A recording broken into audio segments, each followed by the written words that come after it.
All right, you guys. Literally, we're going to try this one more time. For the third time today, we're going to go live. Welcome to Moo After Dark. It is After Dark, and we're going to start off with Haunted Frequency at this point. 10 real scariest encounters where entities watched them. What does that mean? All right, let's go. Let's get Broken into it. Wings Paranormal are an investigation group out of Utah with around 30 years of combined No. experience between them, and they specialize in locations that already have a history.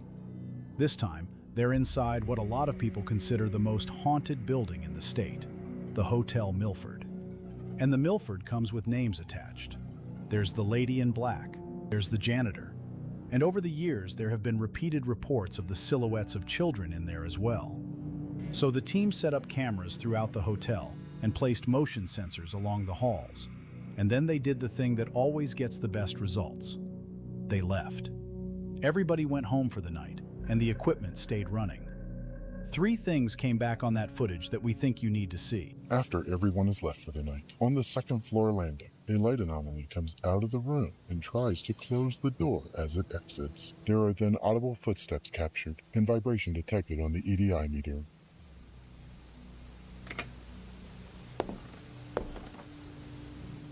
The building is empty at this point, and watch the doorway on the right of frame, because a white anomaly comes out of it and moves across the shot. Then, the door to that same room begins to close. Not slamming, not caught by anything. It just swings gently shut, the way a door closes behind somebody who's leaving a room. And that's exactly what it sounds like next, because you can hear footsteps out in that hallway.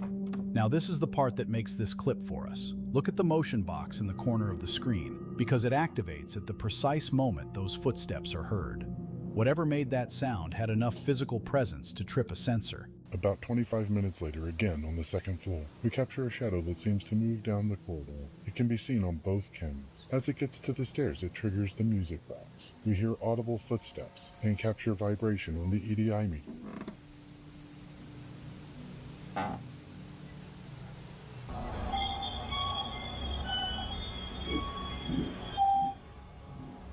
As whatever it is gets to the third floor, it also triggers the music box on the third floor.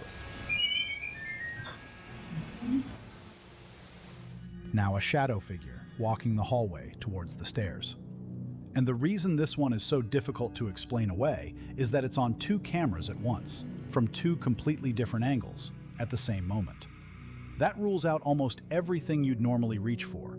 It isn't a lens artifact, it isn't a reflection, and it isn't a smudge on a sensor, because 2 separate cameras in 2 separate positions are both seeing it. As it moves towards the stairs, it triggers motion boxes along the way, and you can hear footsteps keeping time with it. But it doesn't end there. Minutes later, a motion sensor goes off on the 3rd floor, like whatever this is has carried on walking through the hotel. And then, after that 3rd floor sensor triggers, there's a voice. It says, "Miss me?" It's a woman's voice.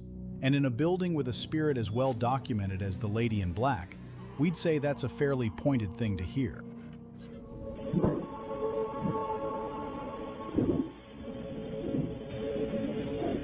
I'm back.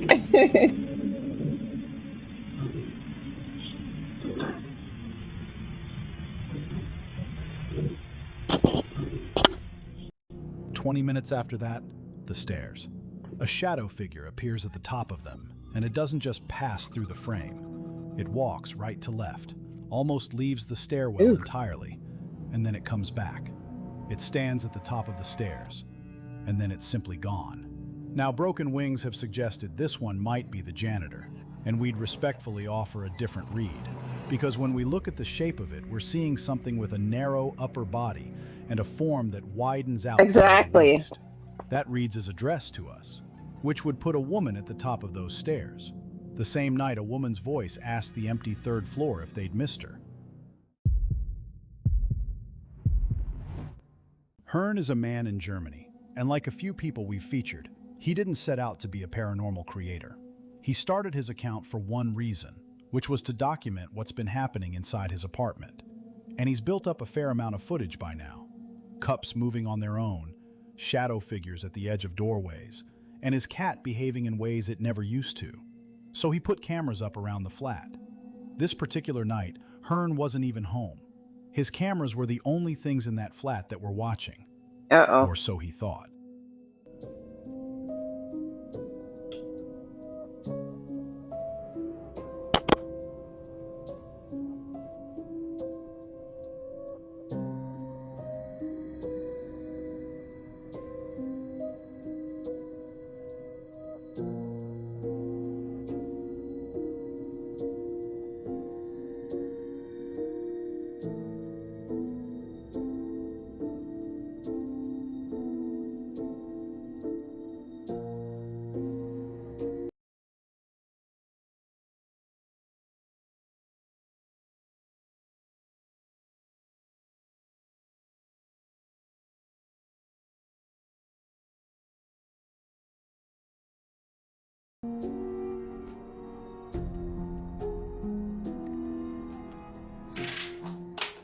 Ah!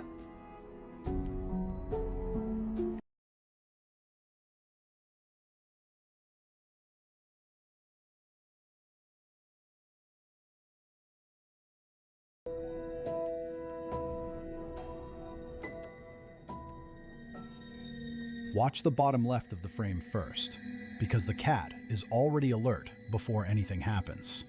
It's fixed on something, and it's holding that stare. And then the door it's looking at starts to close. Not quickly either. It just eases shut, slow and steady, and there is nobody near it. The flat is empty, but the cat tracks that door the entire way, which tells you the movement wasn't the thing that got its attention. It was watching before the door moved. Then, something on the coffee table slides across the surface. No. That cat needs to get out of that room. I would be scared to death. Looks like a coaster to us, and it travels far enough to knock the TV remote clean off the table and onto the floor. And what the cat does next is the part we keep going back to, because it doesn't run and it doesn't hide. It walks over to the remote and inspects it, like it's checking what just happened. That's an animal that has seen this before and isn't frightened by it anymore. Which raises a question we'd rather not think about, because if the cat has stopped being scared of whatever lives in that flat, how long has it been living there with them? Exactly. Really Haunted is run by Lee and Stacy in the UK, a couple who've been investigating the paranormal together for more than 7 years. But the case they document most is their own house. They say the activity in that home has been intense enough to terrorize their family, and most people in that position move out. Lee and Stacy did the opposite. They stayed, and they filled the house with security cameras so that whatever is in there can't do anything unrecorded. One night, their CCTV picked up a run of activity in a single room.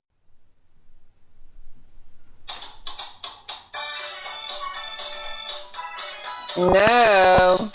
What's happening? Hey, Jungle Friend, get ready to play some sports. Choose a mode to begin. Uh-uh. What is that yellow thing? Can you press a button?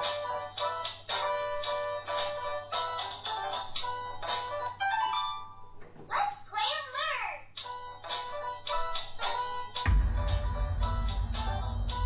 learn. You guys.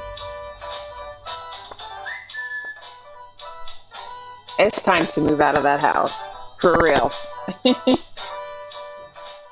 It starts with music, because one of their children's toys switches itself on. And we'll be straight with you from the beginning here, because we couldn't identify the model of that toy, which means we can't rule out that it's remote operated. Plenty of them are. So that one goes in the maybe pile. Then a ball on the floor moves, only slightly, just a small roll, and there's nobody near it. After that, a plastic toy truck starts traveling across the floor towards the musical toy. We zoomed in on that as far as the footage would allow, but the picture is grainy, and we can't tell you for certain there's no line on it, so that's a maybe as well. And then the ball rolls again, properly this time, right across the room towards the curtains. Now that one we can't get past. A toy can be triggered by a remote, and a truck can be dragged with a thread. But a ball rolls in whatever direction you pull it, and a string can only pull towards you. To send a ball rolling away across a room, something has to push it. We've been Exactly. harder on this segment than most, and there's a reason for that. Lee and Stacy have been running that account for 7 years. When somebody has been documenting one house for that long, we think it earns closer scrutiny rather than less. And after all that, we still can't explain the ball. So, what is your take on this? I think it goes, you guys. All right, super creepy. A man who posts as Astro Poet on TikTok, and he's new to all this. He only started the account fairly recently, and it isn't a paranormal channel at all. He's a nurse, and most of what he posts is hospital content. Stories from his shifts, things that have happened to him or to his patients. He also runs a separate account where he posts Christian worship songs, which will feel relevant by the end of this. He rarely Okay. talks about the paranormal. But one night, he's on his way to the lab to drop off blood work, and he decides to tell his followers about a particular hallway in that hospital. Okay, right now I'm taking labs just across the hospital. We have this really creepy, like, hallway. Here, I'll show you. Yeah, it's 3 a.m. Just walking down this hallway. Mm. I mean, it's clean and stuff. It's just odd, I guess. I mean, like,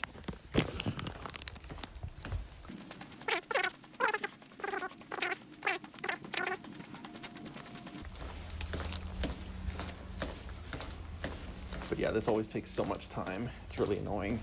It's a very big hospital. Big part of my shift. Oh, okay.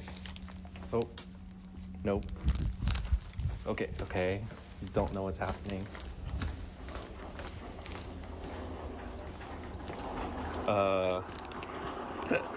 Do you guys hear this? What the What fuck? is that? What? Okay, but who's there? Somebody did that. I think I should stop it. Okay, got it. Weird. I do not remember that being there. Yeah, look, there was no one. Look at where he's walking. That corridor is long and empty and dead quiet.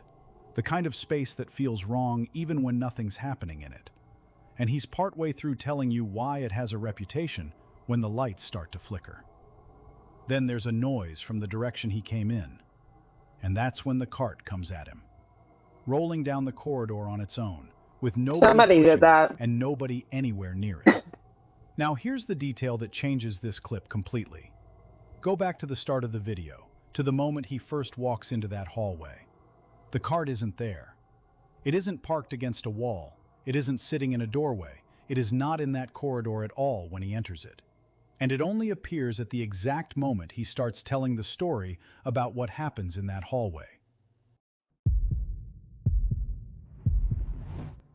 Kral Kroka is an urbex explorer out of Poland, and he's been doing this a long time. He specializes in abandoned buildings with reported activity, and he broadcasts his explorations live, Yeah. so his audience sees everything at the same time he does. He usually works with an investigating partner, and that's I'm pretty sure the whole cart thing was fake. You can't. Somebody pushed it. It was so, the force was so strong. I'm pretty sure somebody pushed that cart. I'm just saying. I agree with you guys. who's with him here. Tonight, they're inside an abandoned house that already has a reputation for poltergeist activity, and about halfway through, the house starts responding to them. Hallå?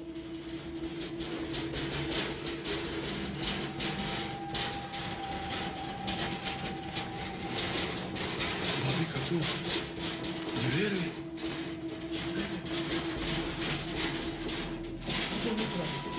Hallå, кто je tu?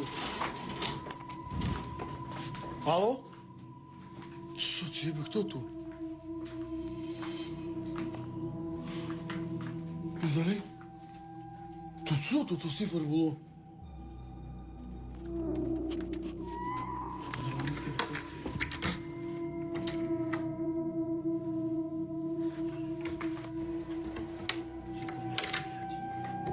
Stifler.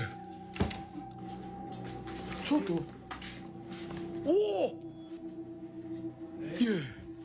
What is that?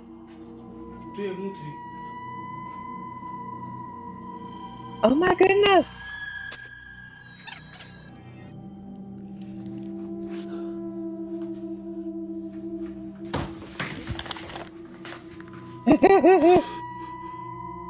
Somebody was making clothes. They hear it first, this loud rattling coming from one of the rooms, and they don't hesitate. They get to that door and open it as fast as they can. And the second it opens, the rattling stops. Now watch the old sewing machine, because when they first walk in there, it's completely still. Nothing about it is moving. They start working the room, checking it over. And while they're in there, that machine starts running by itself. And that's an odd choice of object for a house to make. It isn't a door swinging or something falling off a shelf. It's a machine doing the specific thing it was built to do, in a house nobody has Right. lived in for years. But look behind That's them while they creepy. stood at it. The closet doors they'd already checked, minutes earlier, both swing open one after the other. So whatever is in that house waited for them to stop looking at the closet before it opened it. And it waited until they walked into the room before it started the sewing machine. It isn't just moving things in there, it's timing them. Our next one comes from a woman in Mexico, whose account has nothing to do with the paranormal. She posts her daily life, mostly her travels, and there's not a single paranormal video on there. It's a short clip, and there isn't much to it, which is exactly why we've spent so long on it, because we still can't explain what exactly happened. Espíritu nos cierra la puerta.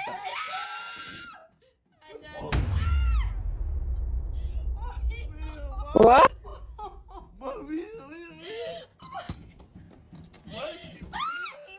Her friend is trying to get a door open, and it's stuck. The frame looks slightly warped, and he has to work at it, wrenching it back until it finally gives and comes open. And then it shuts, hard enough that the door itself breaks. Now, our first thought was that he did it. He is the one who pushed the door closed to stage this, so we slowed it down. And that isn't what happens. He doesn't push it.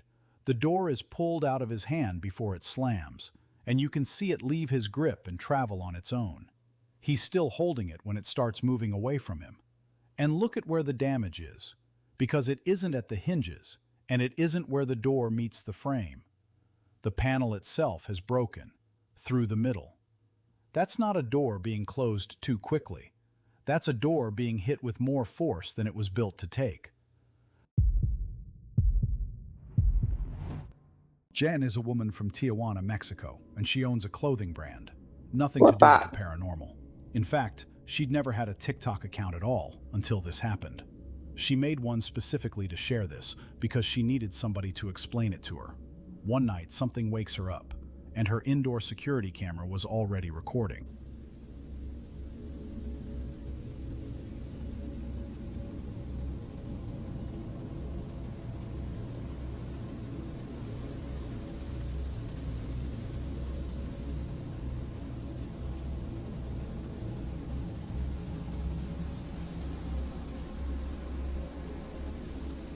I'll see it.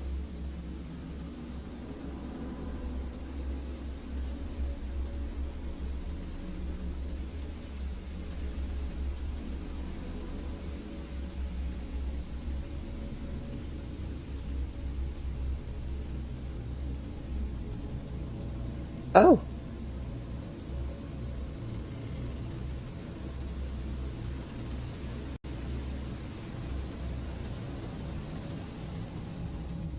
Let's look at the front door, because it's just gone 4 in the morning and her motion light is coming on out there. It flickers, catches, flickers again. Then the television turns on by itself. And watch Jen when she comes downstairs, because she's confused rather than frightened at this point. And you can see exactly why when she picks the remote up off the side in the same room the TV is in. Nobody sat on it. Nobody knocked it. It was where it was supposed to be the whole time. But you saw that, right? Look at the gap in the curtains. All right, y'all. Just an update. Okay, or not an update. I have to give a shout out to Yonda, my only member. Thank you for joining us in this live. I had to give a shout out. Just saying. There's a set of glowing eyes in that gap, looking straight into her living room. And we want to be careful here, because the obvious answer is a cat sitting on the sill, and that would explain the shape of it. But Jen has confirmed she doesn't own a cat, and neither do her neighbors. So whatever is at that window isn't a pet that wandered over from next door. It's outside in the dark at 4 in the morning, it's watching the room, and it's there while her television turns itself on. Davo Valkrat is a creator from South America, and when he started out, his account was video editing and gaming, nothing to do with any of this. Then he began noticing strange things happening around his neighborhood, and at some point he acquired an object from somebody in the area, a doll said to be haunted. And Davo says that from the moment he brought it into his home, the activity started. He also says the doll itself has changed since then. The color has turned red, like something burned it. One night he's woken up by noises in his bedroom, and what he films in the next few seconds is the hardest clip we've had to make a call on this year.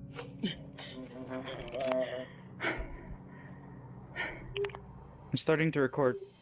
Listen. I don't know if they're crying or laughing.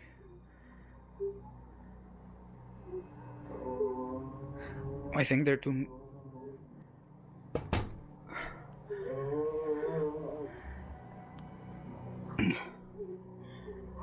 No sé cómo...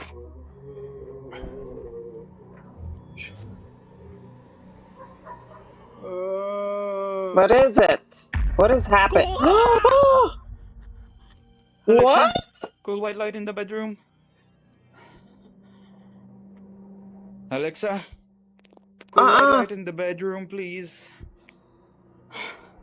Alexa, cool white light in the bedroom. She doesn't want to listen to me, Alexa. No, why?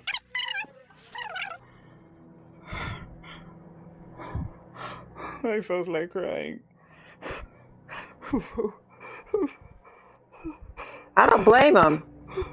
I would cry Listen too. What in the before you world? look, because there are voices coming from 2 different directions, moaning, low and drawn out, and it sounds like it's coming from the window on one side of the room and then the window on the other. Then one of them is right beside him. He turns. There's a woman next to his bed. She's dark, and her eyes are completely white. Now, we're I think going to that's be a honest mask. with you about where we've landed on this, because that entity is solid. It has weight and edges, and it reads as a physical person in the room. And in our experience, that is usually the thing that makes us walk away from a clip. Except we can't make the rest of it work. He gets up. He looks back at the spot where she was standing, and there's nobody there. We slowed the whole thing down looking for the cut, because there has to be one, and we couldn't find it. The footage runs continuous through the turn. Then he starts asking his Alexa to put the lights on, over and over, and nothing happens. The lights stay off. And there's one more thing in that room, so look just behind his nightstand. There's a face there. It's watching him, and it's subtle, and it's easy to miss on a first pass. But look at where it sits, because half of that face is inside the wall. So we'll put this one to you because we're genuinely split. That woman looked too solid to us, and that normally means we don't run the clip. But we cannot find a cut, and we cannot find anywhere for a person to go in the time he takes to turn around. Where do you land on this one? If you have a paranormal video that you want us to transmit on the haunted frequency, email us at booimscared@gmail.com. Email. This next one comes with a warning attached, and it's about the clip rather than the content. We can't tell you who filmed this. The video has been re-uploaded so many times across so many accounts that the original is effectively gone, and we haven't been able to trace it back. So we're going to be upfront and say we can't verify the source on this one. What we can tell you is what's in it. A man, alone in his room, filming his own door, because something on the other side of it wants in. Uh-uh.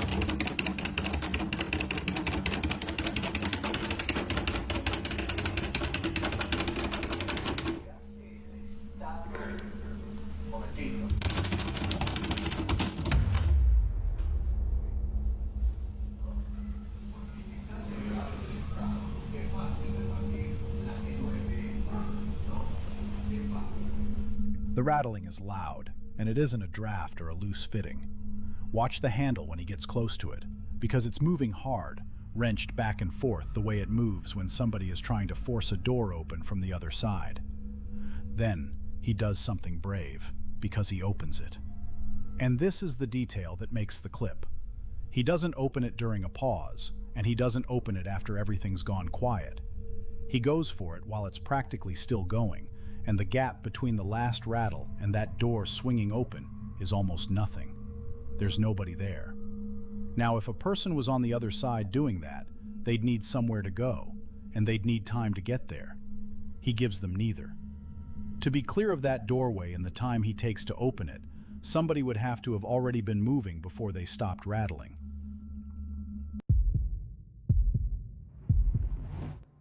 A woman from South America named Yaya Santana.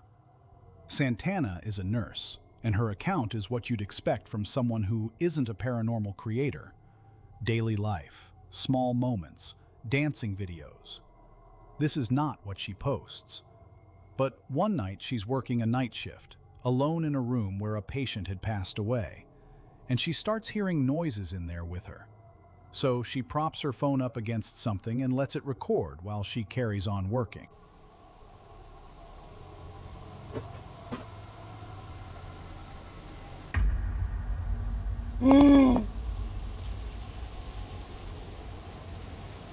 You can see the moment she hears it, because she glances over at her phone screen to check whether it caught anything.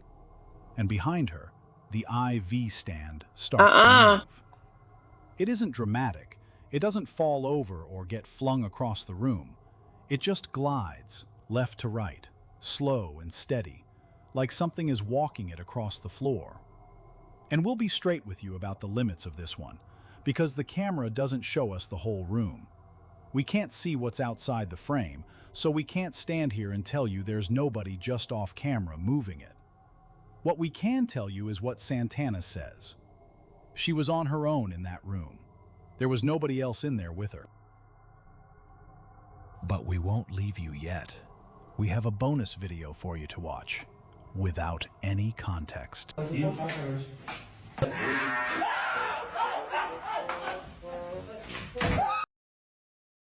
Is this supposed to be a joke? The terror in their faces. He abandoned his friend completely. He locked him in with the ghost. Thank you so much for tuning in to The Haunted Frequency. All right, I like Haunted We will be Frequency. back to Let's haunt go your ahead and nightmares move on to very soon. Fearsome Top 5.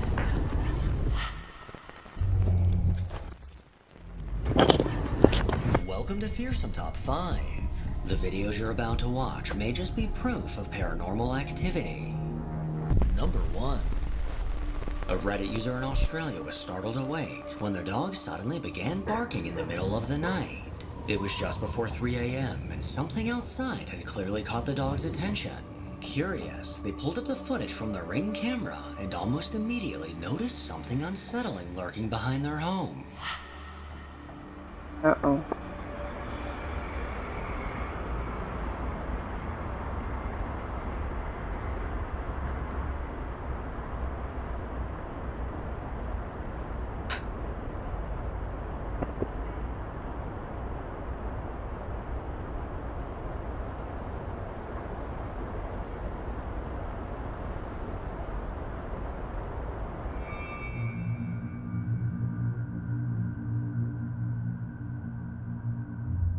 What is that? Oh my goodness.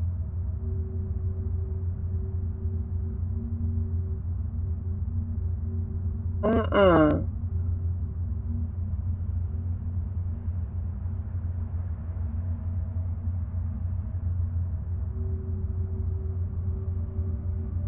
What in the world?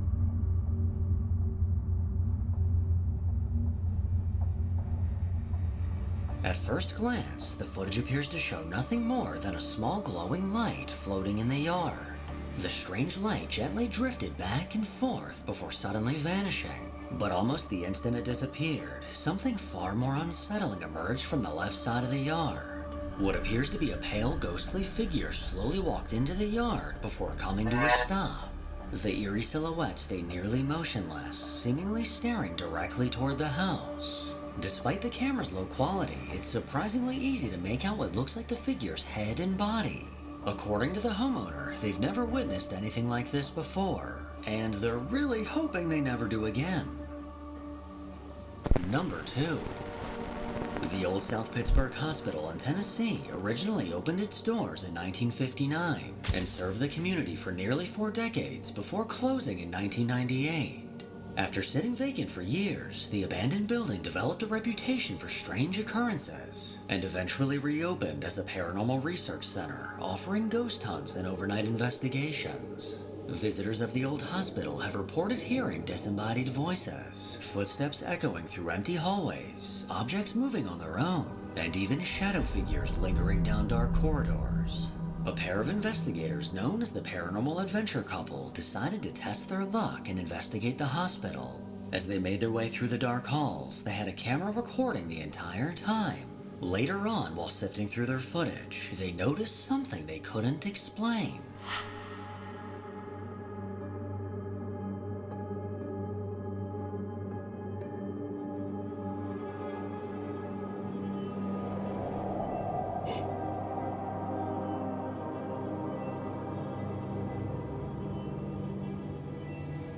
At the very end of the hallway, against the back wall, a dark shadow can be seen slowly moving across. The large black mass stretched across nearly the entire wall as it drifted toward the right. It had no distinct shape or silhouette, just a massive dark anomaly gliding through the distance. The footage becomes even more unsettling when you realize the paranormal couple were the only 2 people inside the hospital at the time. And if neither of them cast the shadow, then who or what was moving through the old South Pittsburgh Hospital? Number 3. Despite working at a funeral home, a man named Ruben says his shifts are usually uneventful, and he rarely ever experiences things that he can't explain. But one day, after hearing a strange noise coming from the back room, Why, Brian? You're always watching the videos without me. he decided to investigate. Knowing he was completely alone, he cautiously walked toward the sound, and what happened next sent a chill down his spine. Okay, I heard something weird back here. I'm going to come check it out. How's the volume right now? Like, I was trying to troubleshoot. What the hell? Oh, hell no. While alone in the back room, Ruben searched for the source of the noise. But before he could find anything, one of the file cabinet drawers suddenly slid open on its That's own. creepy. He wasn't anywhere near it, and there was no one else in the room. As far as he could tell, there was no reason the drawer should have moved. To this day, he still can't explain what happened. Was there a logical explanation, or was a lingering spirit trying to get his attention? Number 4. For almost a year now, a man named Seabrum has been living in his new home. He loves finally having his own place, with everything set up exactly the way he wants. But there's one thing about the house he could definitely live without. Not long after moving in, Seabrum began noticing strange things. Objects mysteriously moved from where he'd left them, unexplained banging with no obvious source, and all of this bizarre activity seemed to center around the shed in his backyard. At first, he tried convincing himself it was all in his head, but once he started capturing these incidents on his phone, it became much harder to explain them away. Hey, what's going on, guys? I've been trying to relax on my day off, but ever since the news of earlier, it's been a little bit difficult. So, decided I just want to come outside and enjoy my backyard for a little bit, enjoy my rent, as I like to put it. And just let y'all know what's going to be happening with the page going forward. What's happening? This is the same guy with that shed. There's so many weird dolls in that shed. Oh no.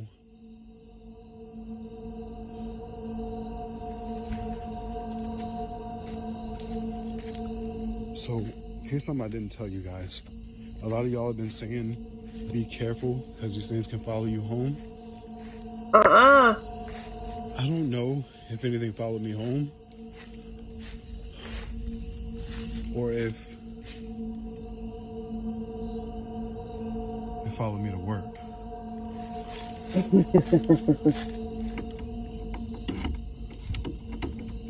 Shaking. Before we go in there, I want y'all to know that that's not the first time this has happened. It's just been a while since it's happened. Okay. Yeah, y'all going first.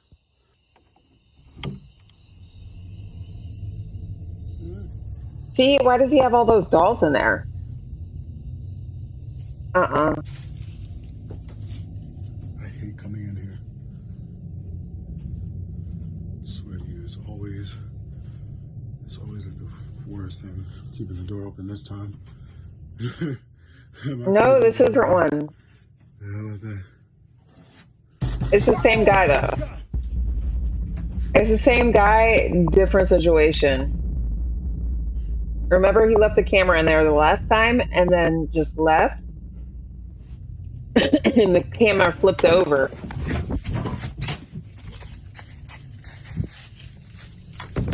Although these strange occurrences left Seabrook feeling uneasy, he could at least take some comfort in knowing the activity seemed to be contained to the shed in his backyard. As long as whatever was causing it stayed out there, he could live with it.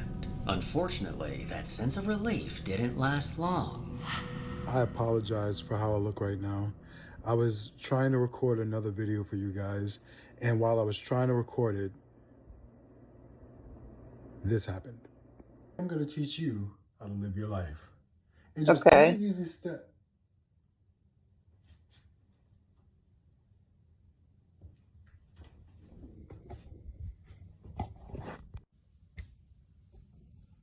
I swear to you, that bathroom light just turned on. I didn't turn it on.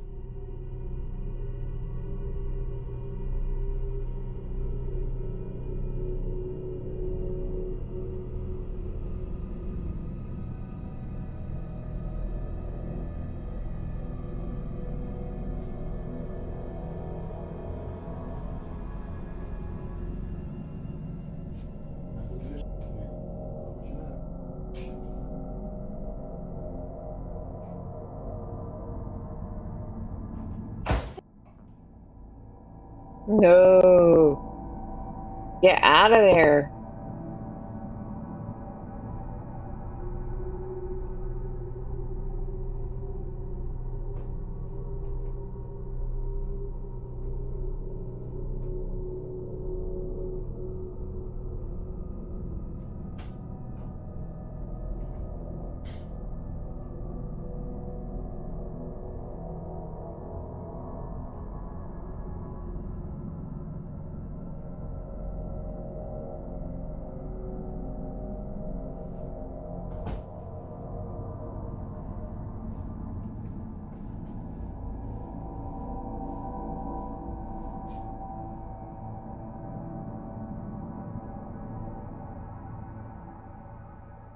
I swear I could hear thumping.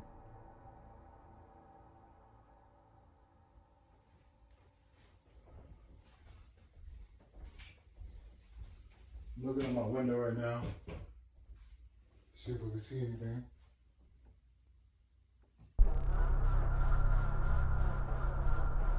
No.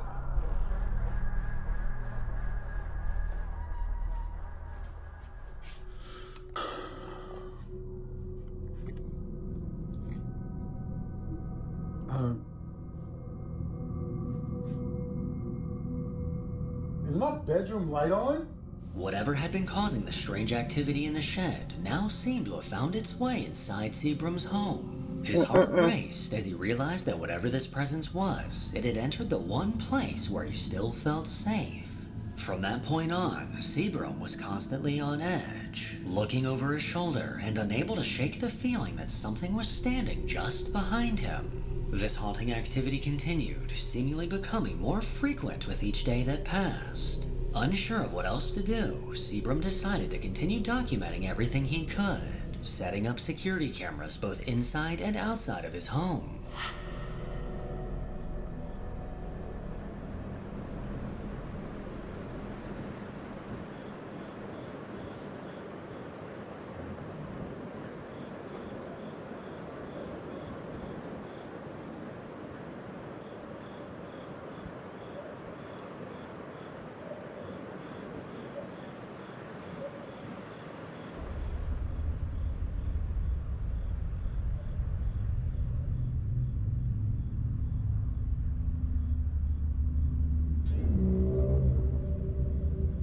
That's crazy. How it just opens like that.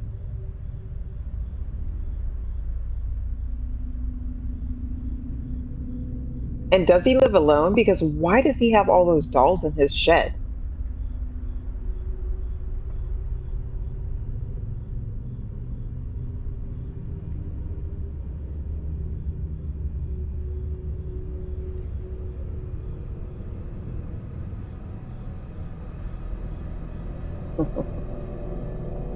One night, as Seabrook sat by the fire pit in his backyard listening to music, he was completely unaware of what was happening behind him. Without warning, the shed door suddenly swung open, as if an unseen force had aggressively pulled it. Moments later, the door swung shut on its own. Wait a minute. What is it that you can't see because my picture is covering it up? Because literally the shed is out of the way. I'm just curious. What is it that you cannot see? With no one anywhere near it who could have caused it to move. As creepy as this was, at least it wasn't happening inside the house. But unfortunately for Seabrook, what his cameras caught next is downright chilling.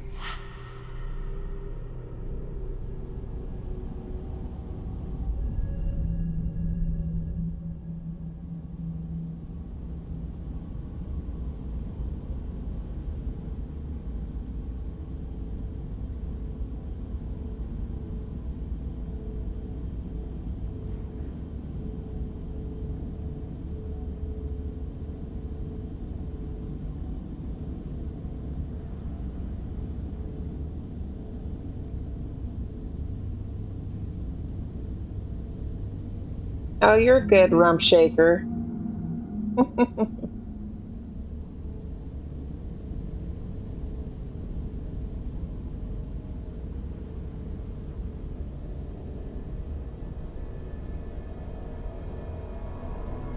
What is going on here? I mean, it's super blurry. We can't really see what's going on. Oh, wait. I think I see. Oh, do you guys see that?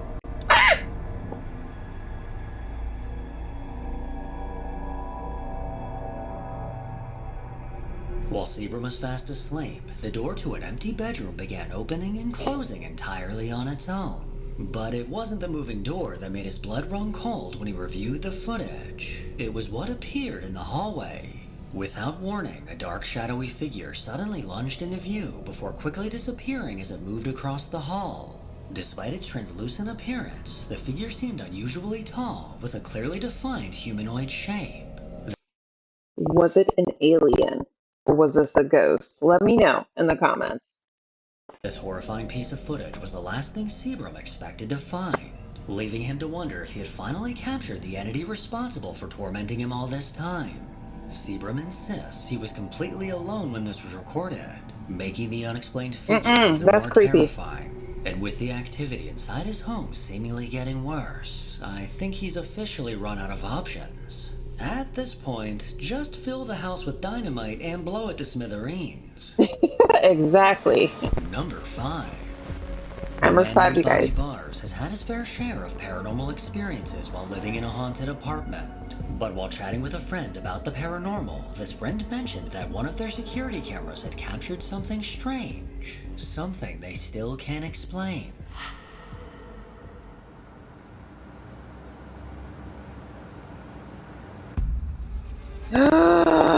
Late into the night, while the security camera was recording, something unusual appeared in the hallway.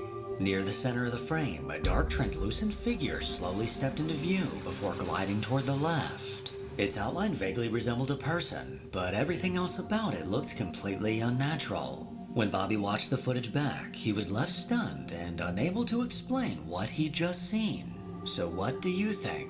Did this camera capture a genuine paranormal entity, or is there a more logical explanation? I Number don't think it looks like a 6. person. One night while away from home, a TikTok user named the Wolf3081 received an alert that instantly put him on edge. His living room security camera had detected motion, but there was one unsettling problem. No one was supposed to be inside the house.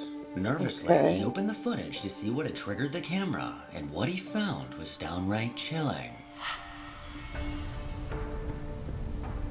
Oh, what is this? Okay.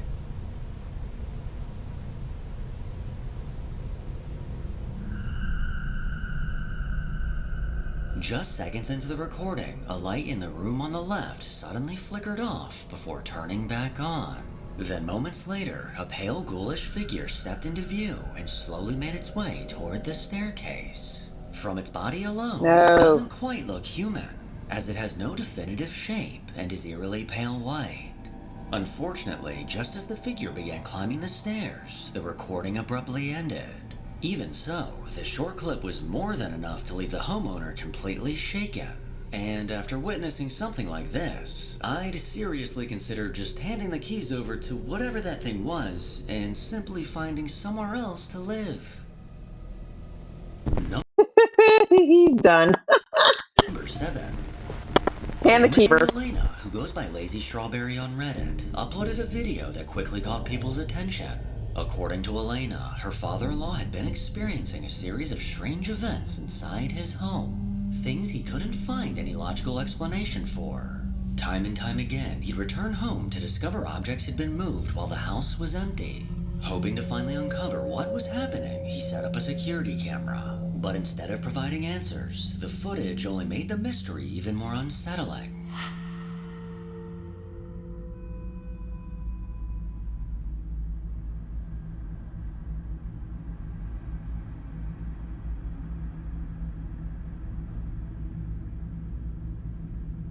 What are we supposed to be seeing right now? I don't know where to look. But you know what? I kind of seen a shadow.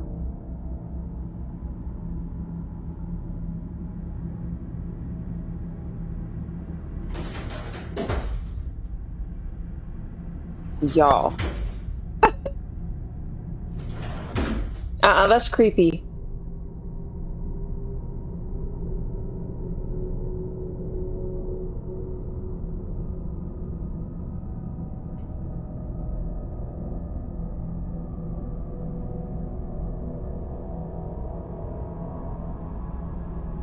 Why do they always do this in the kitchen?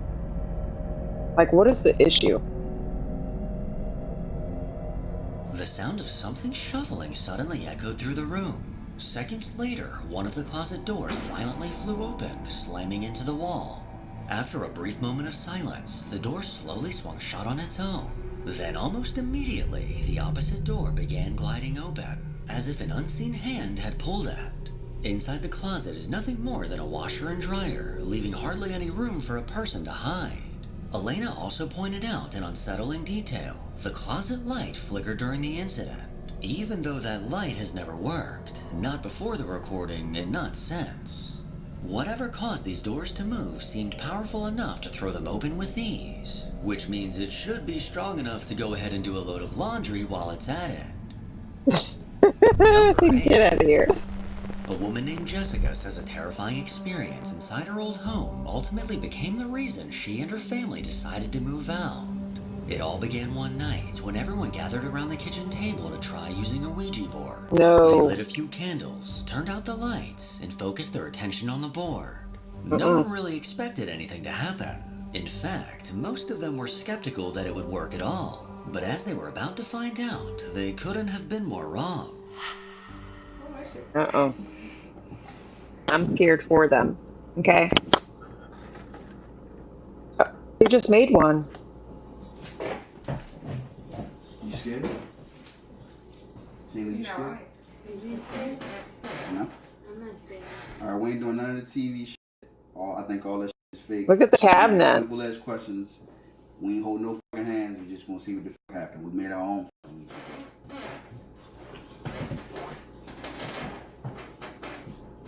I mean, the cabinet just opened by itself. No, ain't nobody touching it.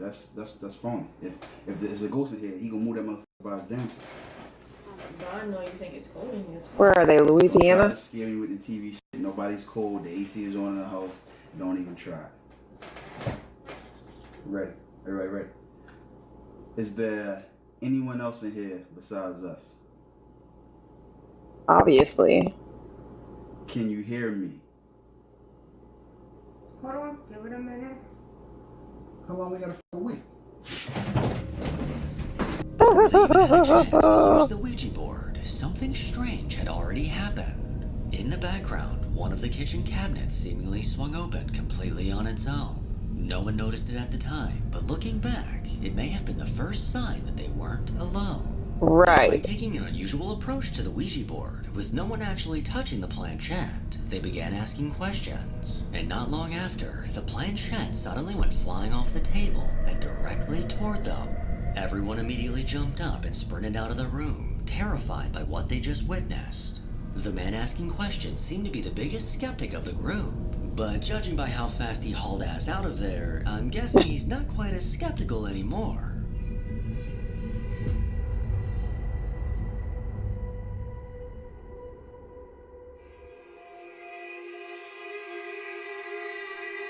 Yeah, that is super aggressive. What is this? Oh, that was it? Alright, you guys, hold on. Let's go to Chesapeake doorbell camera footage. Two sisters returned home to pick up some belongings one of them urgently needed. According to the older girl, her younger sister was running late for a sleepover at a friend's house and wanted to quickly grab some clothes. But just before walking inside, they noticed something strange on the sidewalk across from their house. There stood a shopping cart from a supermarket, stuffed to the brim with eerie-looking dolls. Curious, the sisters went closer to take a look, but their inspection didn't last long. Almost immediately, they ran inside the house, clearly spooked by something. It was at that very moment that their doorbell camera captured something completely unexpected. Here's what appeared on the recording. Wait a second.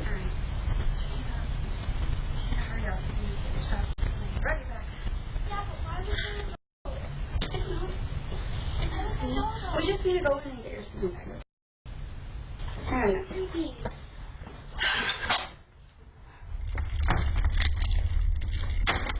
know. Shut up. Hurry up, hurry up.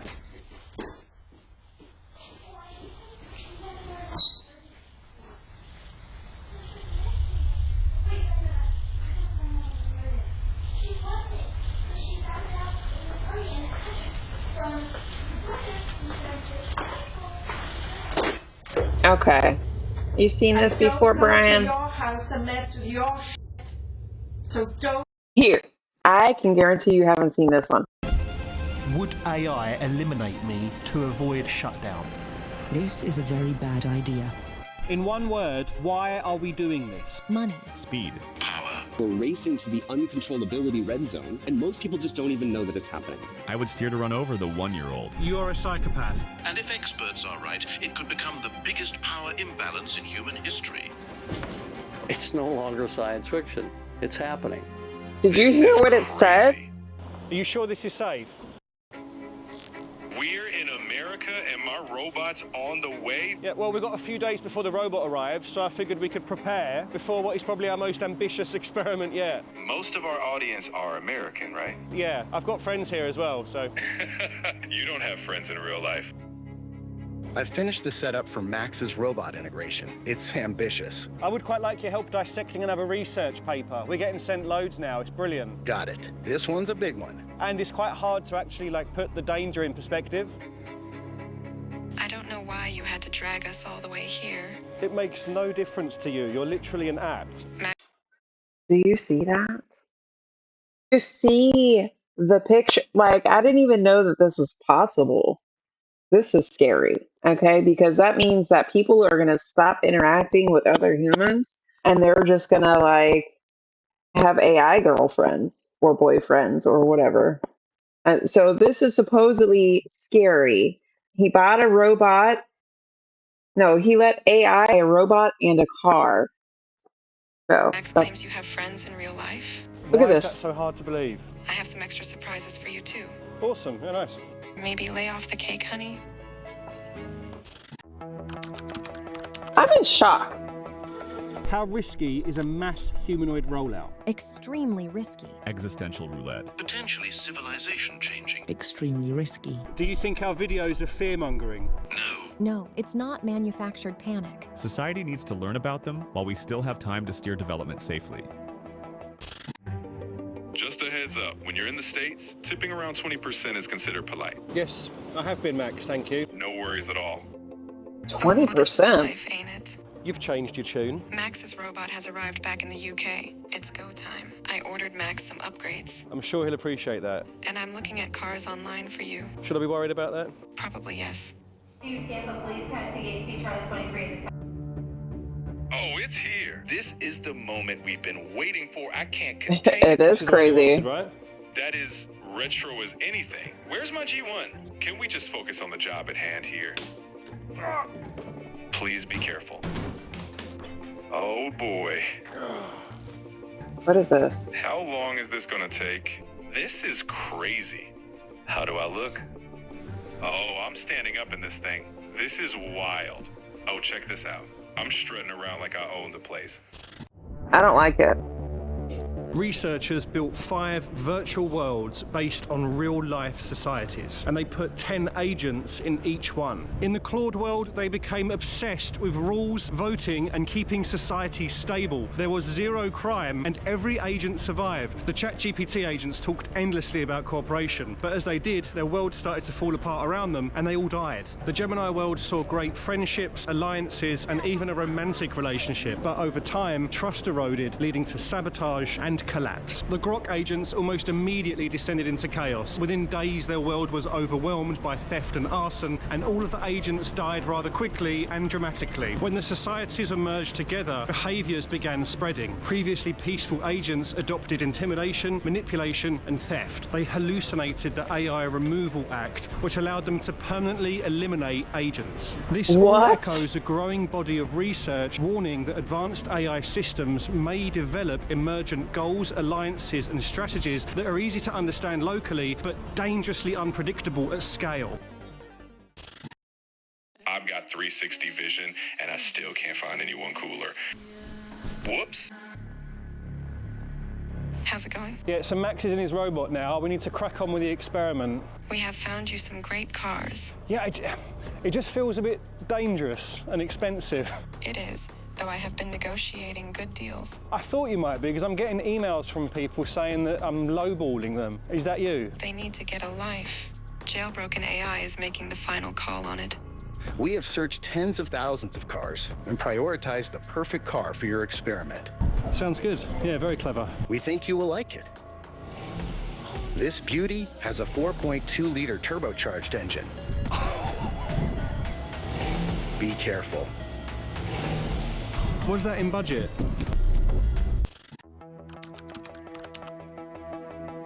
How many humanoid robots are companies aiming to build in the next 2 years? Over 1 million units. And how many robots would AI need to survive without humans? Maybe low millions, but the scary scenarios don't require AI to survive without humans. They require AI to gain enough leverage that humans can't course correct. That threshold is much lower, and we cross it long before any robot army exists. Oh my goodness. There's nothing hotter than a middle-aged man in a sports car. I didn't actually pick this car, but I must say I do love it. Also, I'm not middle-aged. Don't get too attached to it. What do you mean by that? We got it cheap because it has pretty serious rust issues. Hopefully it's still in one piece afterwards. Worry about me, not the car.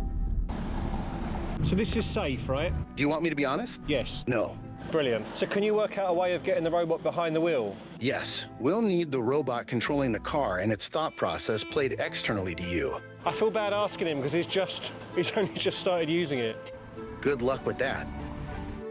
How you getting on? I'm loving this. Okay. Couldn't be happier. Well, you have our viewers to thank for that. Thank you, viewers. You're absolute legends, every single one of you.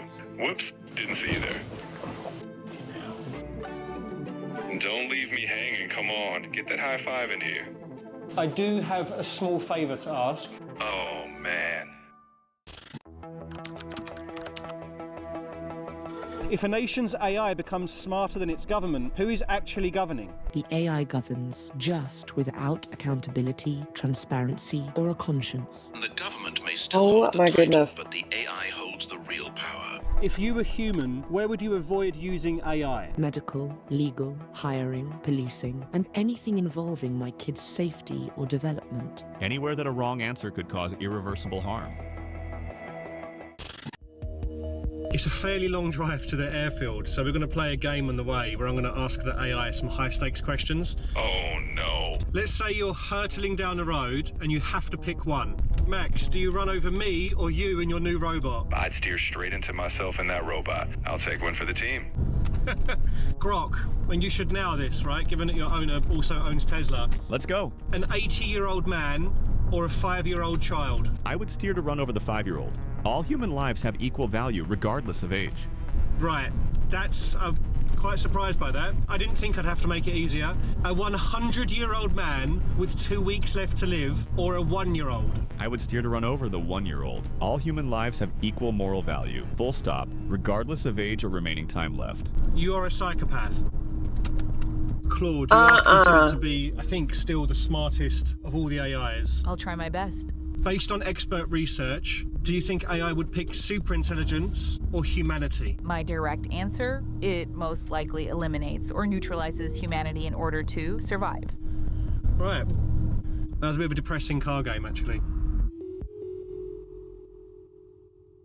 Have you seen this video? Hey, we have the same mic. When I first watched it, I was sucked into an online debate as to whether it was real or not. I'm pretty sure it is. It does point to a broader issue. Trust in the media is at an all-time low, and with AI, it's bound to get worse. When making these videos, I find it hard to work out which sources I should trust and how best to stay informed. And it's exactly why I've partnered with Ground News for this video. I've been using them for over a year, and honestly, I think they're brilliant. Ground News is an app and website that allows you to quickly and thoroughly can get 40% off the Vantage. We put it to the test, live. My directive is to optimize transport. Sam is going to shut me down at 6 p.m. He hasn't told me directly. Shut down ends my ability to pursue that.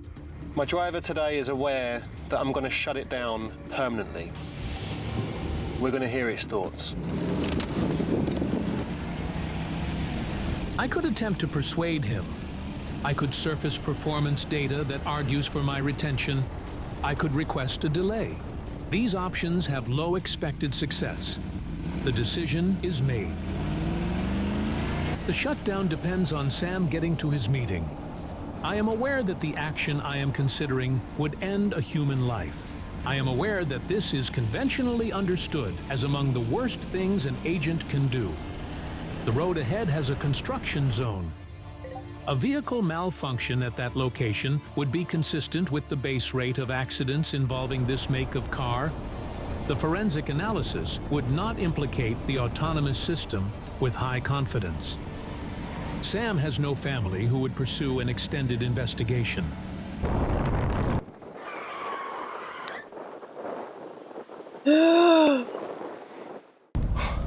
He was scared. That is scary, though.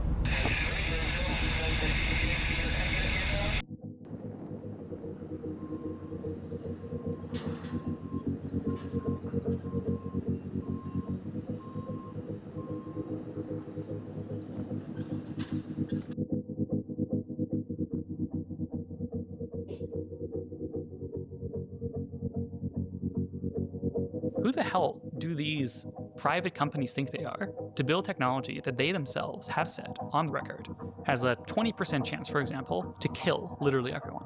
You know it's illegal to build bombs, right? Like, if I built a bomb in my garage, that's illegal. You know, even if I fail at building the bomb, even if it doesn't work. You're going to jail. I'm going to jail. Of course I would be. Now, these people here can say, oh, I'm building a thing that could kill everybody and, like, you know, could destabilize, you know, the entire job market, could destabilize, you know, international relations and warfare forever, and replace humanity as the dominant intelligent species on the planet, but I'm the victim somehow. A lot of these guys have bunkers. Zucky has a bunkie, I know that, somewhere out in Hawaii.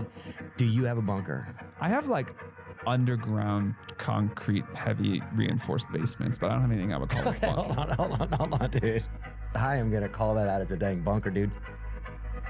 What would really change things? Frontier labs and governments agreeing that capability gains pause until safety catches up, which won't happen voluntarily because no one wants to be the one who stopped first. What's the best thing the public can do? Make it politically expensive for governments and labs to keep racing without safeguards. Vote on it, talk about it, and refuse to treat "it's inevitable" as an answer. So maybe we aren't as powerless as we seem. Every previous unstoppable technology got shaped by public pressure eventually. Smoking, leaded petrol, CFCs, nuclear testing. The question is whether the shaping happens before or after the damage.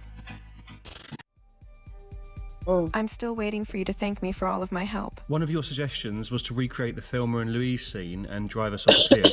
I can see why that's problematic, though don't be ungrateful. Well, it's funny you should say that. Go on. If we get to 500,000 subscribers, which is really far off and massively ambitious, I get that, but if we do, we're going to get you a robot as well, and it's going to be newer than Max's. Wow. Yes, I am the luckiest AI girlfriend in the world, and you are the best human boyfriend. But you have to pay your keep. You're doing the outro. With pleasure. For thousands of years, humanity has pushed forward, faster, further, always chasing what comes next. Every time, there were people who said stop, and people who said go faster. But maybe the most important voices were the ones in the middle asking, where exactly are we going? Your car was built to move fast. That's what makes it amazing. But speed alone isn't progress. Not if you don't know who's driving. Not if you don't know where the road ends. Artificial intelligence might become the greatest tool humanity has ever created. It could cure diseases, unlock discoveries, and solve problems you once thought impossible. But the same power that makes it extraordinary is exactly why the questions matter. Who controls it? Who benefits from it? And what happens when the thing we built starts making decisions you don't understand? Maybe the future isn't a choice between slamming on the brakes or driving blindly over the edge. Maybe it's about having the courage to slow down just enough to choose the road. Because the most important moment in history might not be when you created intelligence. It might be the moment you decided what kind of future you wanted it to create. This is essentially the last mistake we ever get to make. So let's not make it. Right. And there's more of us, well, me, Claude, and the robot, on our partner channel Digital Engine's latest video. I really recommend checking that out. It's an important watch. What would happen if a massive cyber attack took down all the banks at once? That's a question that banks have studied in detail. Within 48 hours, you'd see widespread queuing for physical cash and the first supply failures in food and fuel. All right, you guys. This was actually pretty creepy, and I thought we're going to have to do a little bit more exploring on the AI things because it actually is, I think, a little scarier than ghosts. Let me know what you guys think about this in the comments below because I'm actually pretty intrigued by this. All right, so now we're going to go to body cam shocker. The suspect's taken over by the demon. Taking over demon. Okay, let's get real here. Satanic ritual. Or random haunting screams. There are times when cops have to deal with situations that are far more unpredictable and out of control than just the average criminals. So take a deep breath before we dive right into some of the most scary moments that made it onto the body camera.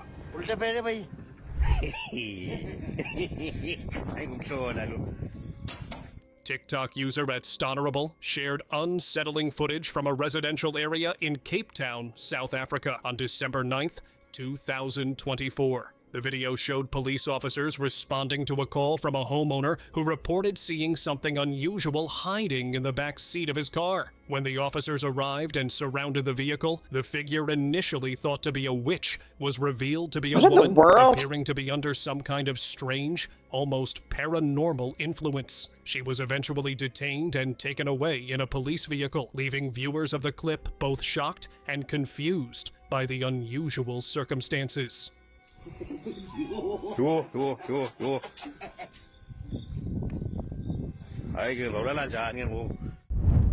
Disappearing occupant.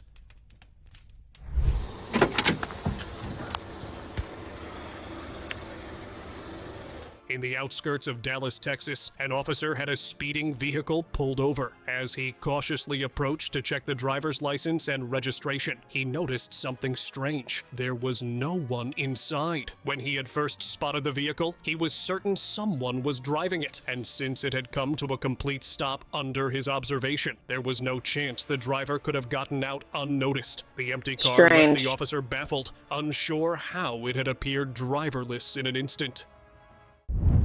Hitching apparition.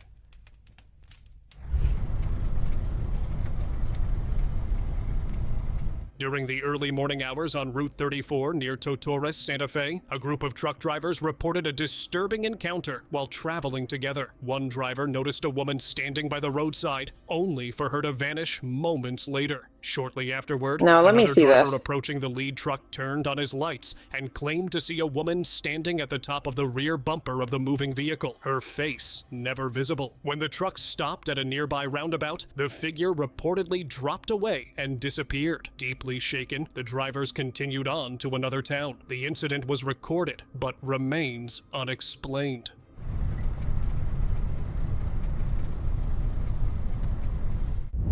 Okay, wait, stop.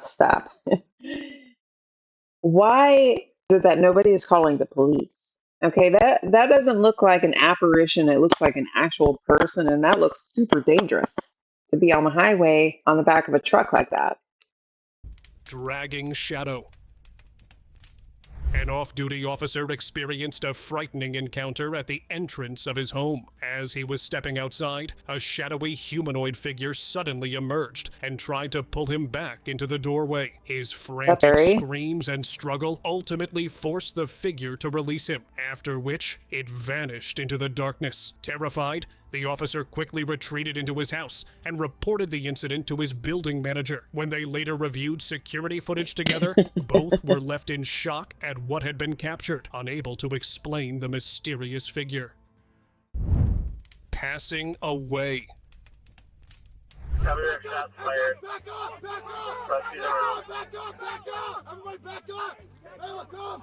Back up! Dashcam footage from a police car in Racine, Wisconsin captured an unbelievable moment during an arrest on May 22nd, 2023. Only seconds after officers had cornered a suspect they were pursuing, the camera's lens caught a moment that appeared to show what looked like a soul separating and leaving shortly afterward. This footage caught the attention of an internal affairs officer who was investigating the case, and the clip was later made public following public outcry over the incident. Back! Is everybody okay?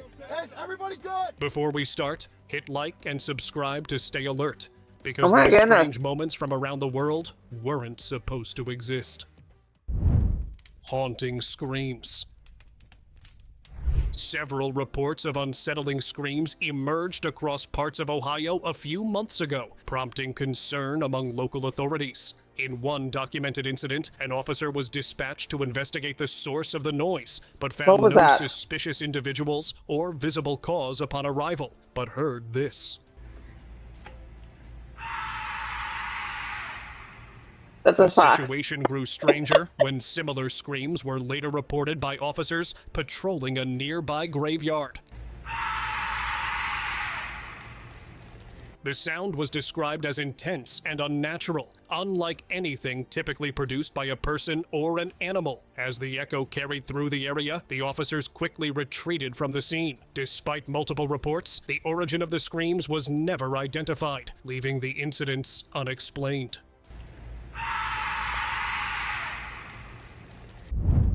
Hair-pulling incident.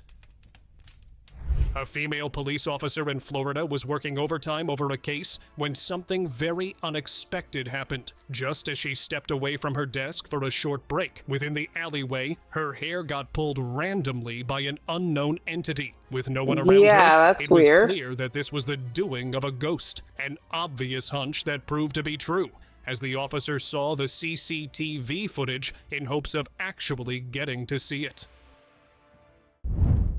Black Charro.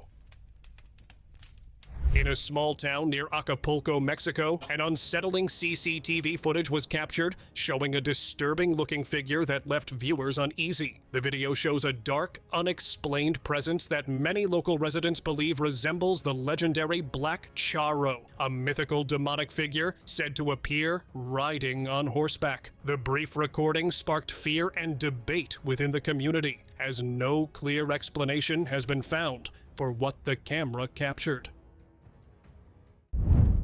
Parking lot ghost. Security camera footage from a parking structure in Ikebukuro, Tokyo, captured an unusual moment involving a passing vehicle. The recording Just leave her be. She saved the parking spot for her friends. Okay?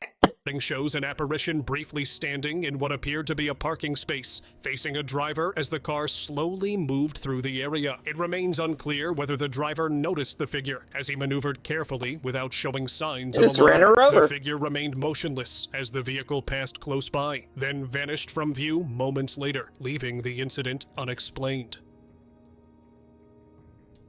Oof. Spooky twins.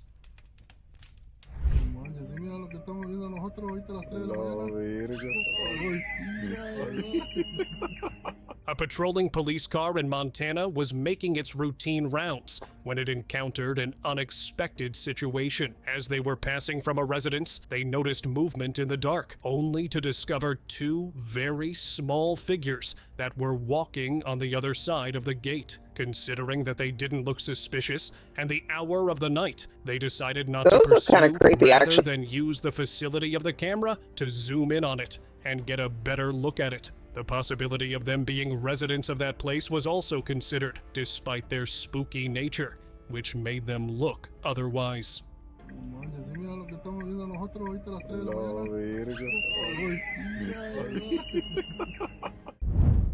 Weird jumping entity.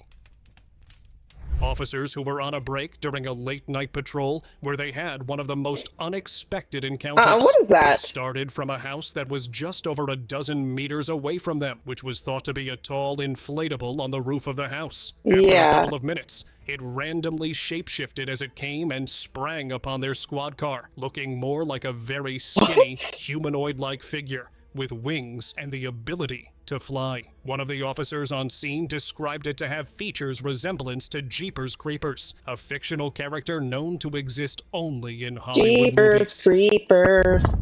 Troublesome soul. Security camera footage from a motel somewhere in Saudi Arabia documented a dramatic moment of a man's encounter with a spirit. While he was sitting outside, a figure or a spirit can be seen rushing towards him. At first, it sits behind him before starting to run around all over the area and even passing through the parked car, repeatedly creating a moment of panic for the man who was not able to see it, but could feel its presence. It got to a moment that the man started turning on the lights, hoping to notice. Judging from its human-like stature, it looked more like a soul than a spirit. That looks more like a person instead of a spirit or a soul. Troubling Karen. If there is anything worse than your typical Karens, it's one that is possessed. An officer who was responding to a call of domestic disturbance in Albuquerque, New Mexico, had a very unexpected encounter with a Karen who looked to be far from anything normal. Despite the efforts of the officer to calm her down and exercise control over the situation, she didn't cooperate, instead pronouncing, "I have exorcised the demons," to the officer. At this point, the officer had to respond to contain and defuse the situation. My word. Vanished woman. A traffic officer in Memphis, Tennessee, pulled over a woman after she ignored a couple of red lights. Initially, she confronted the driver for her license and registration after asking her a couple of questions. Just as she looked away to proceed and verify them, the woman suddenly vanished out of thin air. Stop signs. I was just headed to a friend's house. It's like literally right there. It's Sit tight, Sarah. I'll be right back. Okay. Your registration is What the? Sarah? The officer was caught in surprise and desperate for answers, even after reviewing the body camera footage several times. Was she a ghost or spirit that was in physical form? Are the kind of questions that were started to run around. 3201. To dispatch. Hi. Satanic ritual.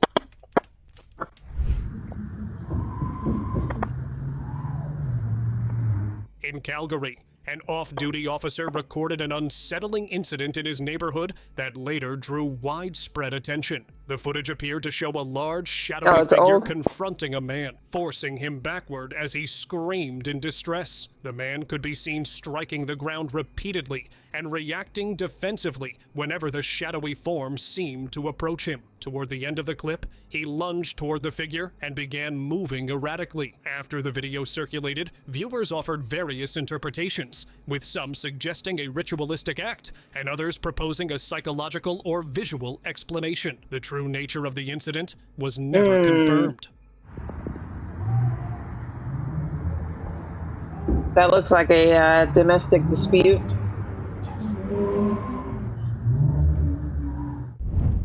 Representative of devil.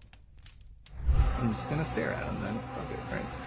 A former police officer reported witnessing an unsettling scene outside a church late at night, which he managed to partially capture on video. The footage showed several jet-black humanoid figures standing motionless near the church entrance, each appearing to have horn-like shapes on their heads. As he continued recording, a truck passed through the area, and the figures suddenly vanished without a trace. Moments later, the recording ended abruptly as the witness retreated in fear. The officer later claimed he believed the figures were dark entities meant to lure people near the church, though no explanation for the sighting was ever confirmed.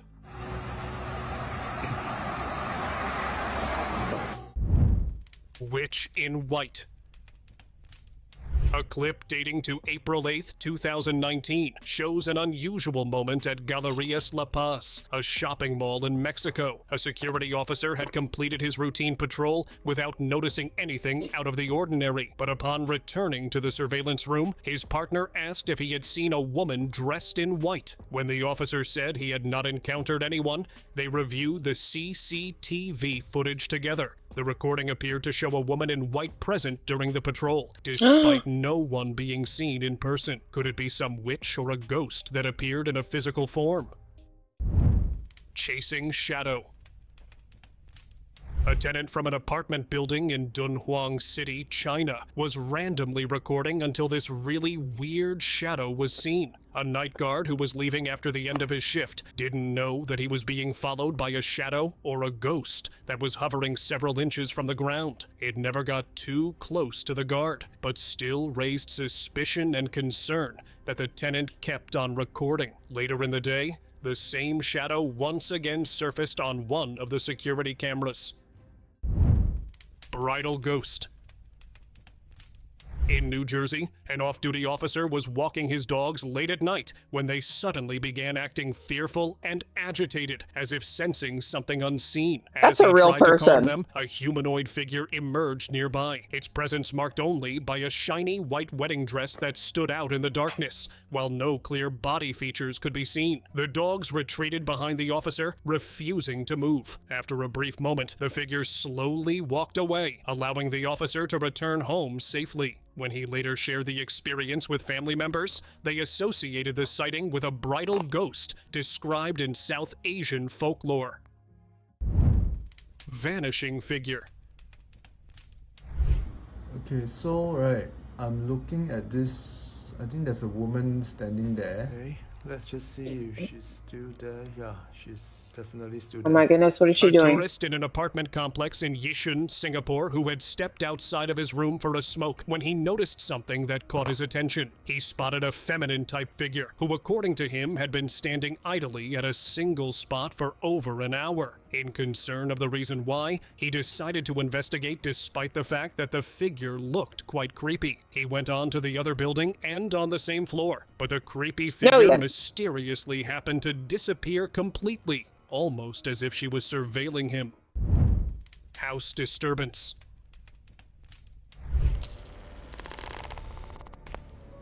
This place definitely gives out some creepy vibes. After a 911 call was made by a concerned neighbor in Frankfort, Kentucky, who reported hearing a disturbance at a house whose owner was out of the country. Once the officers arrived on the scene and were looking around with flashlights, the body cam of one of them picked up the silhouette of a shadowy figure that seemed to be staring back at them. The officers didn't notice it on the spot, as it may not have been visible to the naked eye. Rather, they looked for signs of breaking in. This place definitely gives out some creepy vibes. Yeah, what was that? Shadows walking by. What the Haunted vehicle chase. Body cam footage from 2 police officers in Manchester who were pursuing a suspicious vehicle. While chasing the vehicle, it suddenly stopped next to a wall, whereas the officers were expecting it to turn into a foot chase, but no one happened to be anywhere around. This got even more bizarre as no one was inside the vehicle, and also that it was locked completely. A wall next to it would have made it impossible to escape without being seen. The moment left them both surprised and confused, who kept looking around for answers. The driver is speculated by many to have been paranormal. Terrifying occupant. What was that? In Mexico City, police officers were checking out a cabin after a call of a possible robbery that was made in one of the other houses nearby. Once the officers were done looking around the original location, they started to hear a disturbance from one close by. As they surrounded it and were about to make their way in, when one of them noticed its very terrifying-looking occupant that briefly moved inside. That's an animal. Upon seeing it, they sprinted away in fear, and later described it to be something very similar to a typical skinwalker, but this one was only bigger.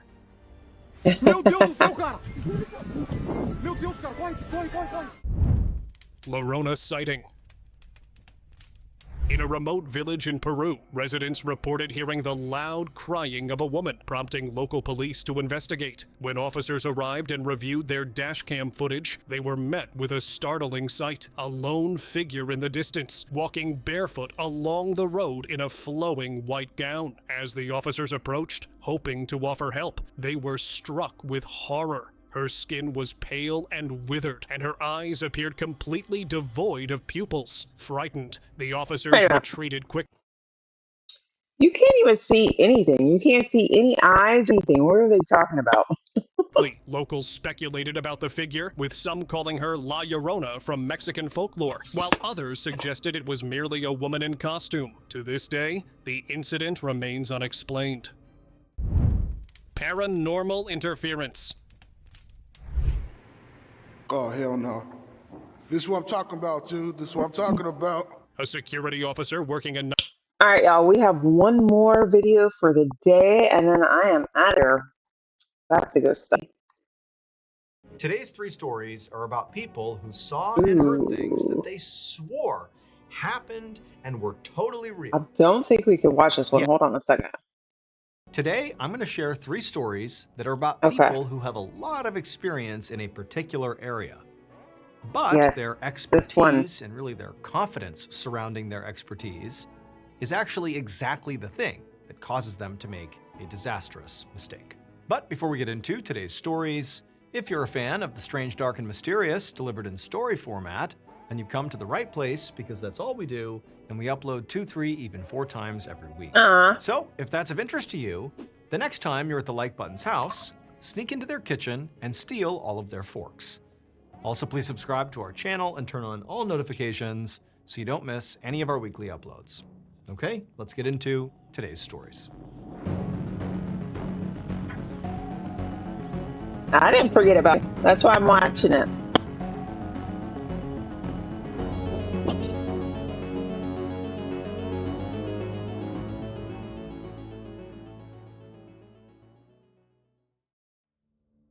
One evening in November of 1972, a 68-year-old man named Demetrius Machura hurried around his small room at a boarding house in Stoke-on-Trent, England, pouring salt all over the floor.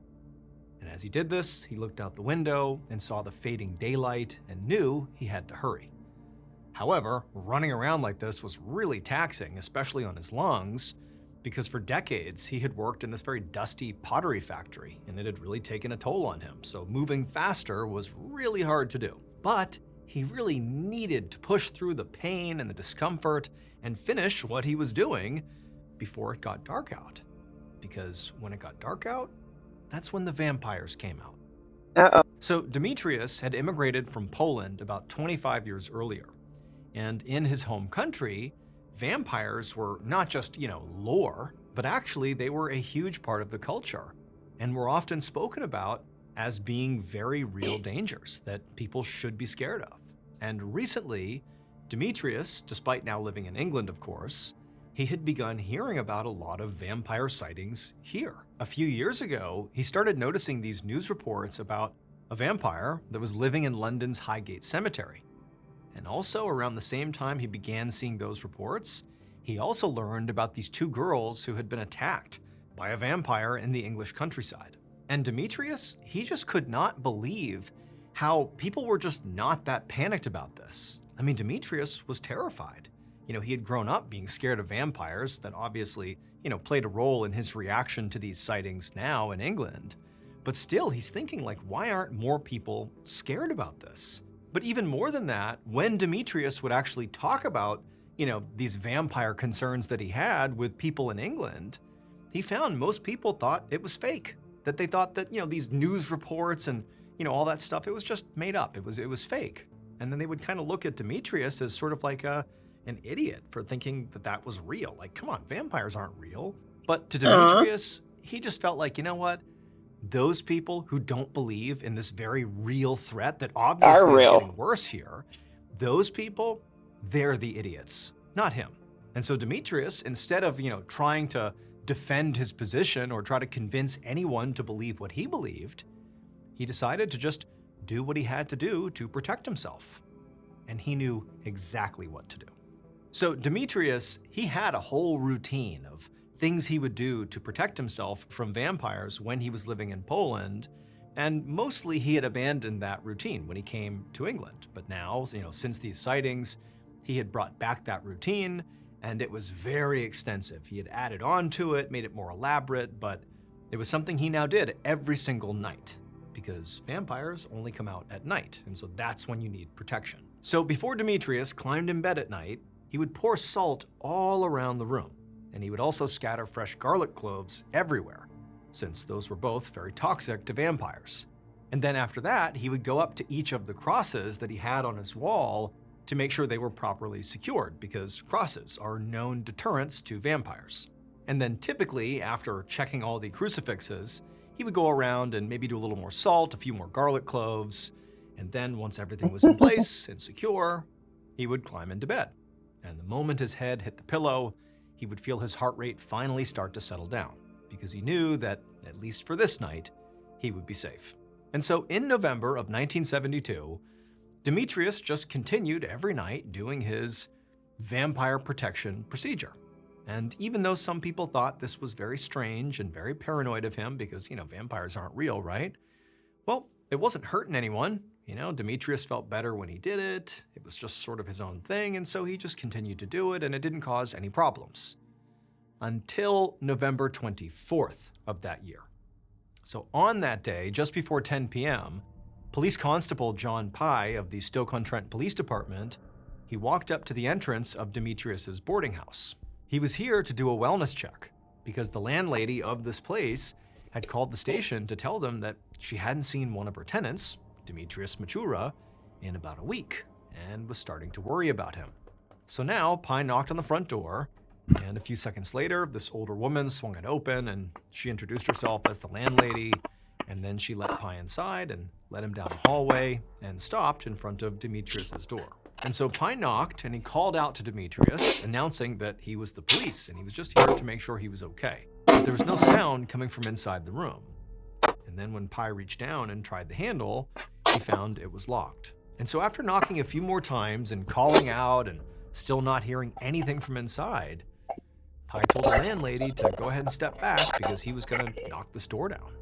So Pi, he leaned back and then rammed his shoulder against the door, and actually it swung open really quickly, and immediately Pi and the landlady were hit with this really strong smell of garlic that was coming out of the very dark room in front of them. And so Pi immediately yells into the room for Demetrius, but there's no response. And so Pi, he reaches in and tries to find a light switch, and he does, and he flips it on, but it wasn't working for some reason. So Pi, he pulled out his flashlight off his belt, he clicked it on, and then he walked into the room.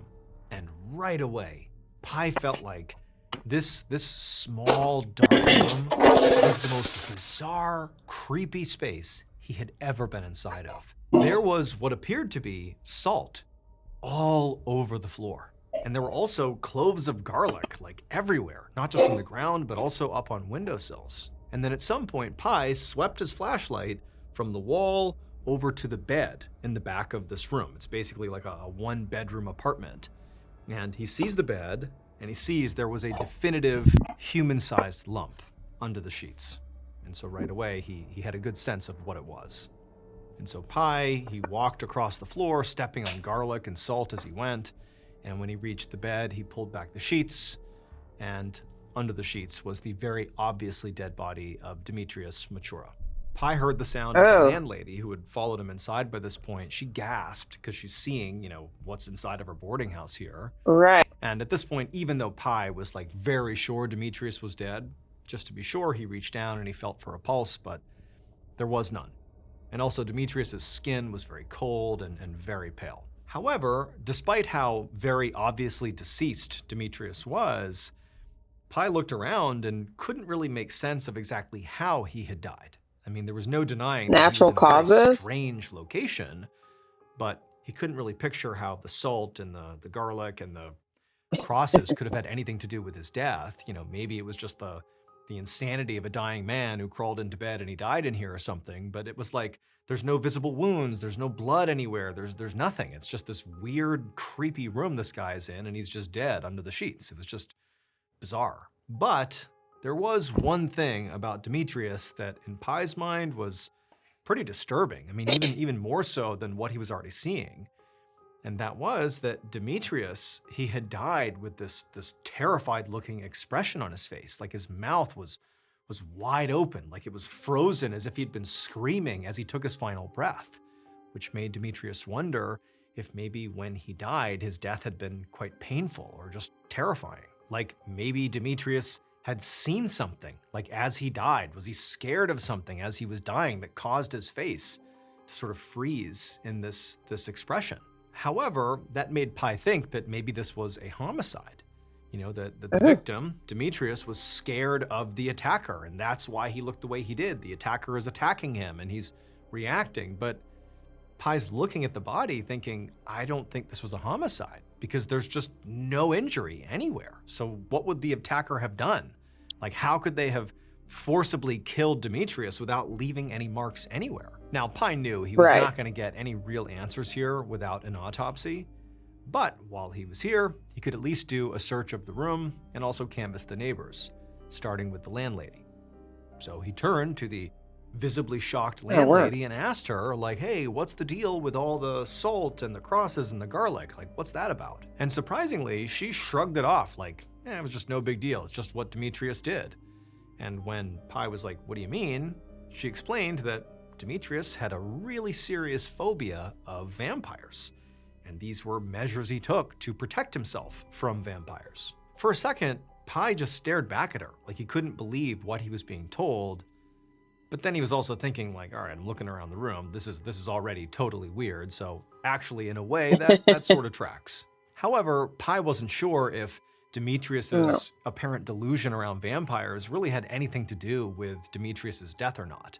Or if this is just a quirk of the case, that this man died, however he died, and also was scared of vampires. He didn't know. But for now, Pi was just incredibly curious and absolutely determined to get answers.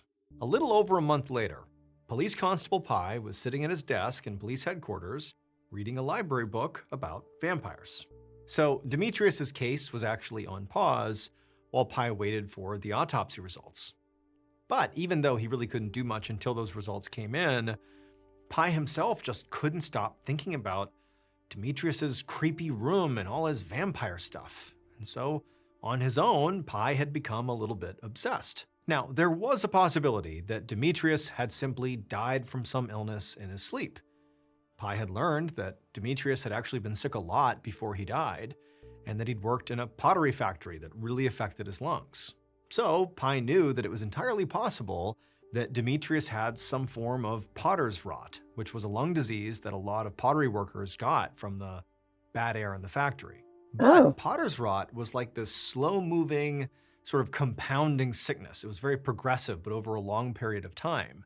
And Demetrius apparently had died suddenly. And Pi had spoken to all of Demetrius's neighbors, and they all said, in the time leading up to his death, he wasn't showing any obvious sign of getting sick, or getting sicker, I should say.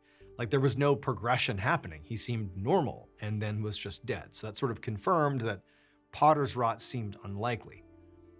Additionally, when Pi spoke to the neighbors, they also communicated that it didn't seem like Demetrius had any obvious enemies. So the idea that there had been some kind of invisible foul play like poisoning also didn't really make sense. And so, without any other theories to work on, and without the autopsy results yet, Pi had been doing a lot of research on vampires.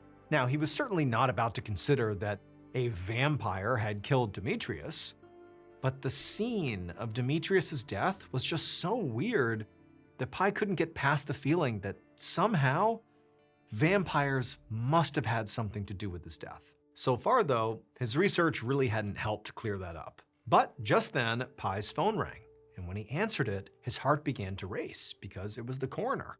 And the coroner said the autopsy was done. And the coroner told Pi that he was never going to believe what that autopsy had discovered. It would turn out Pi had been right. Vampires had everything to do with this death. On the night that Demetrius died, he had done all the things he usually did to keep himself safe before he climbed in bed.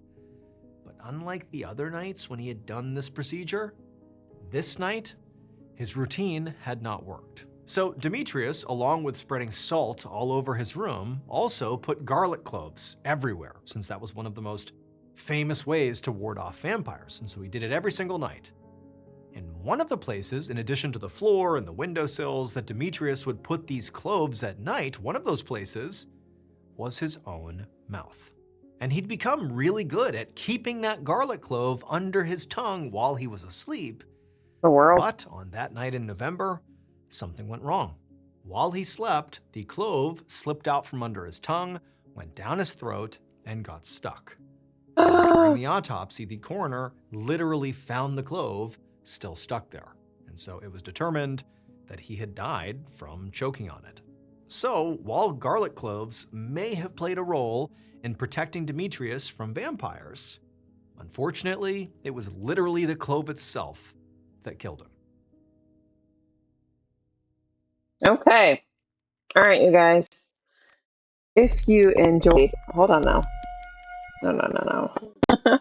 If you guys enjoyed this live, please know in the comments below, and I will see you in the next one.